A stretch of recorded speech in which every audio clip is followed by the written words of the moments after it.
I was a sports science student, training 15 hours a week, eating clean, doing everything right. But I felt terrible.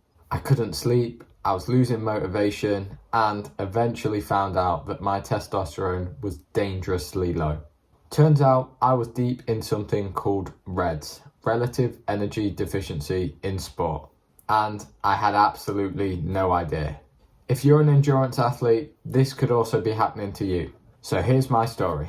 I've always loved sport, and growing up, football was my main focus. But after I stepped away from the game, I eventually found something new: endurance. It started simple: a couple of 5Ks, some 10Ks, and a half marathon. I loved the process, and I loved how it made me feel. In my first year of uni, I decided to take it up a notch. Just me training myself for a marathon. And this is when I first started documenting my journey.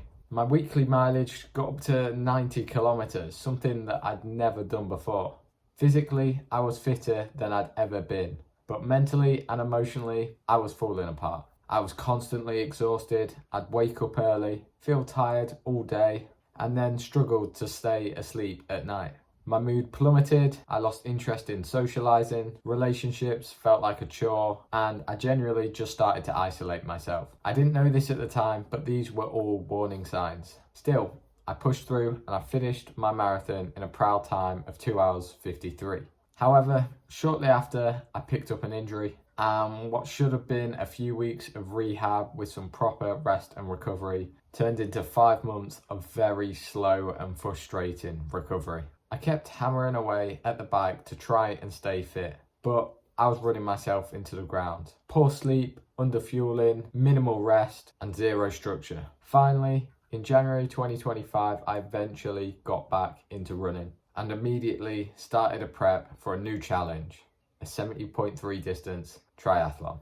I was smart at this time. I hired a coach, followed a plan, but I never really addressed the real damage I'd previously done to my body. I started swimming, cycling and running 3 times a week each, moving things around to avoid a full rest day and still ignoring the signs. Sure, my performance was still improving, but I was living on the edge. My sleep got worse again, my mood crashed, and then a sudden knee injury, which came pretty much out of nowhere, stopped me in my tracks. A month later, I got a blood test done and then things clicked. My testosterone was shockingly low. Specifically 1.6 nanomoles per litre, which is within the normal range for an adult woman, but it is far below that of a normal range for any male individual. I thought there had to be a mistake and that the results were definitely incorrect, but a test just a week later showed the exact same result.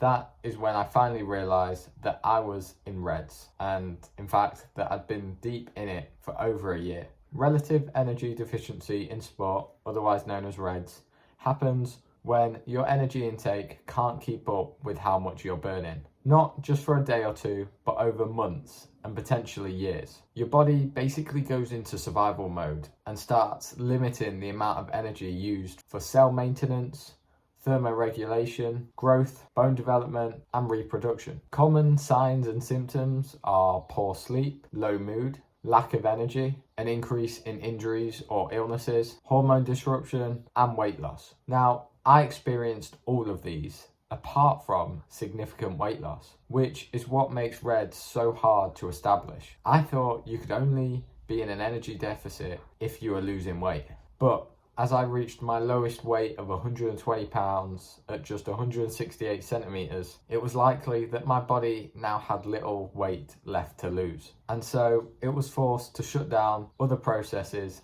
less essential for survival. And that's why tracking these other symptoms are a really useful tool. So, what has the road to recovery looked like? Well, I'll admit it's not been ideal, as I'm still determined to complete my 70.3 triathlon, which is just 2 weeks away. But with some appropriate adjustments, I'm in a much better place, physically and mentally. I know that once I compete, that is when I'm truly going to give my body some extra rest and recovery to allow it to get things somewhat back to normal. If you're experiencing a similar thing or think you might be heading down a similar path, then here are 3 things to focus on which are helping me overcome this problem. Eating more sounds so simple, but juggling uni, training and work made it really difficult for me. Most days I would eat way more than the average person, but I still wasn't quite eating enough to support the amount that I was burning.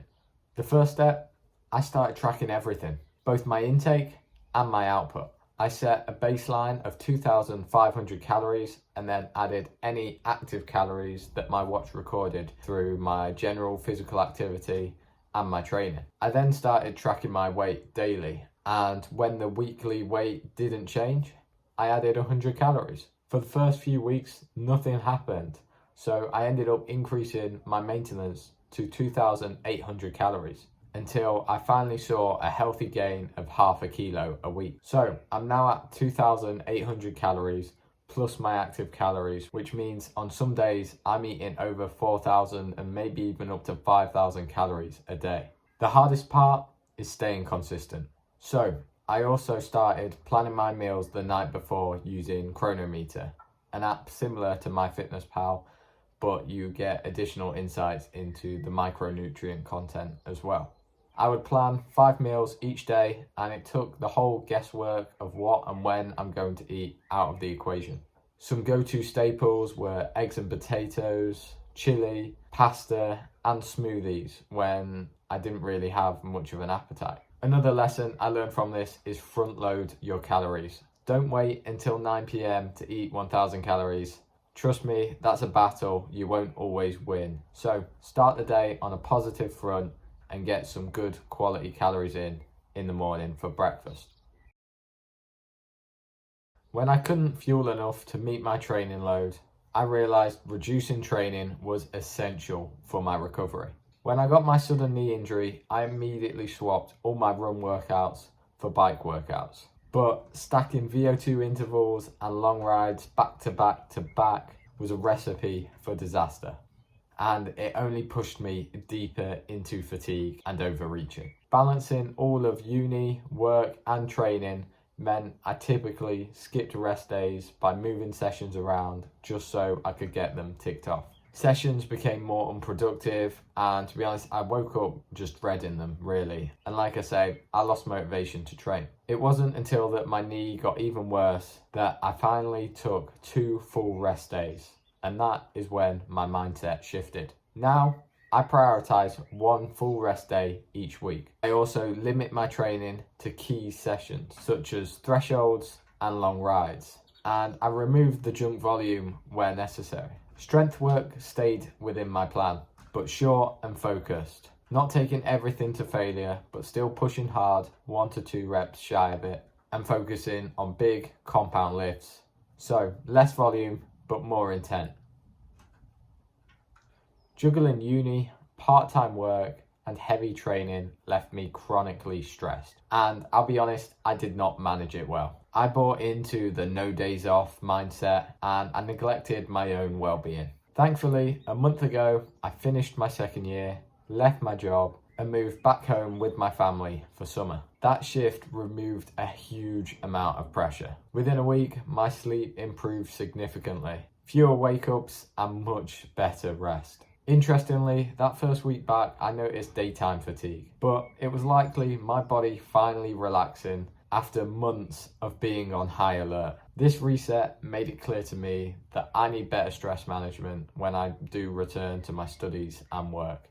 I've started journaling, cutting screen time before bed, doing simple breathing exercises, and most importantly, just opening up. Whether it's with friends, family, or posts like these, sharing what I'm going through has helped me regain perspective and makes me feel so much more in control. So, if you're feeling low or stuck in your training, I completely understand, and I do think it's really worth looking into REDS. Training hard only works if your body is properly fueled. You can burn the candle at both ends for a while, but not forever.